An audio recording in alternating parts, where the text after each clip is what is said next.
You make more money than you ever did, and somehow you have less freedom than ever before. Your life looks stable. A decent home, a reliable car, subscriptions that save time, insurance that buys peace of mind. From the outside, it looks like success. From the inside, it feels like pressure. Because if your income stops for 3 months, your life doesn't get uncomfortable.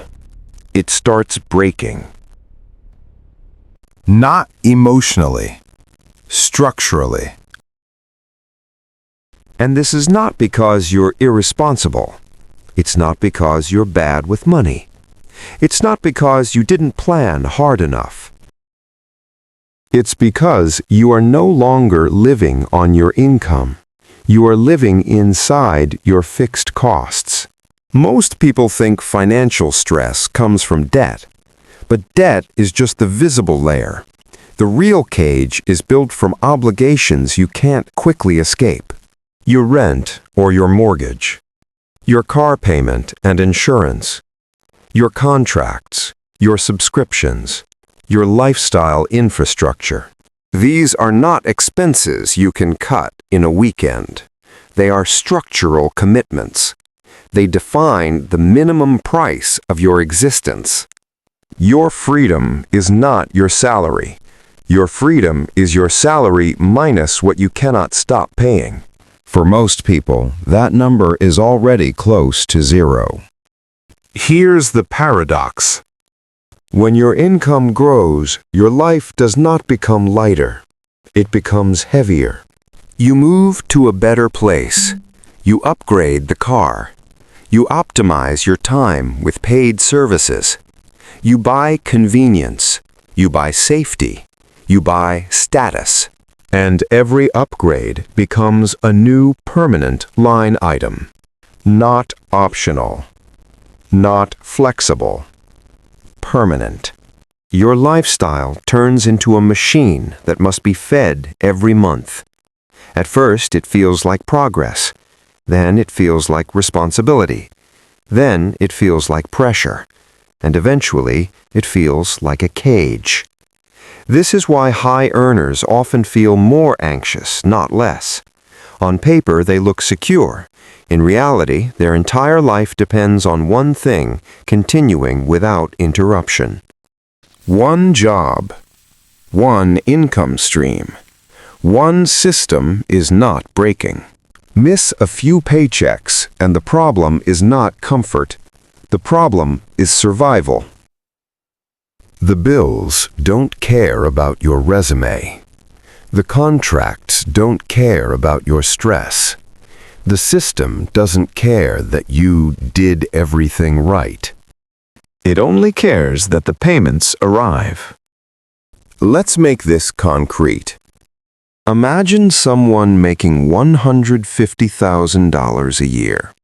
They have a house, a car, a family, good insurance, a normal middle to upper class life.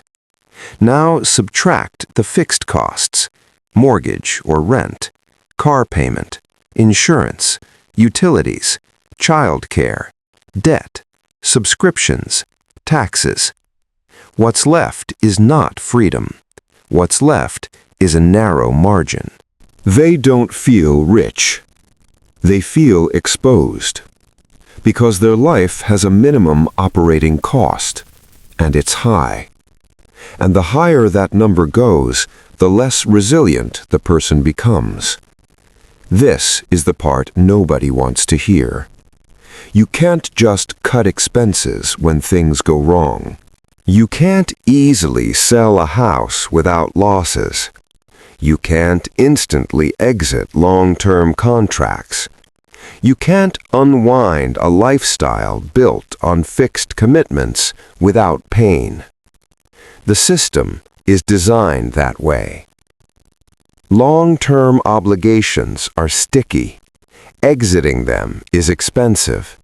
Downgrading is socially painful. And staying is financially stressful. So people stay, not because it's optimal, because it's costly to leave. This is how stability quietly turns into fragility. Someone with low fixed costs and a modest life can adapt. They can downshift. They can survive on less. They have margin. Someone with a high income and high fixed costs looks safer, but they break faster because their life has no slack, no buffer, no room to fail. They are not poor, they are rigid. And rigidity is what shatters under stress. This is the hidden architecture of modern financial failure. The system doesn't trap you with poverty. It traps you with commitments. It doesn't sell you wealth. It sells you a lifestyle that requires constant maintenance. You don't own your standard of living. You service it every month. Freedom is not about how much you make. Freedom is about how cheap your life can become if it has to. And most people don't know that number because they're afraid to find out. They think the danger is losing money. The real danger is building a life that cannot survive without a constant flow of it. This is not a personal mistake. It's a structural design. You are not bad with money. You are living inside a system that converts success into fixed obligations. You are not in control of your lifestyle. You are maintaining it. And that is the fixed cost trap. Not a failure of discipline, not a lack of intelligence, an architecture.